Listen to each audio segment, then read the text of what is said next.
ইসরায়েলের সঙ্গে 12 দিনের যুদ্ধে এজেন্ট সন্দেহে দেশ জুড়ে ব্যাপক গ্রেপ্তারি অভিযান চালায় ইরান।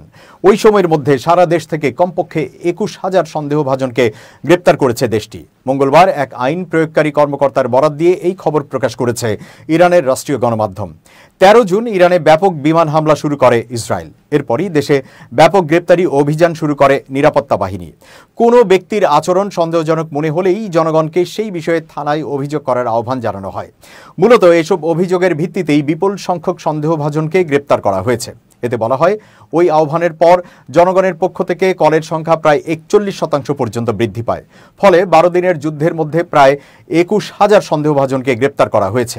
তেহরানের পুলিশের মুখপাত্র সাইদ এই তথ্য জানিয়েছেন। তবে আটককৃতদের ঠিক কোন সন্দেহের ভিত্তিতে গ্রেপ্তার করা হয়েছে তা স্পষ্ট করেননি তিনি।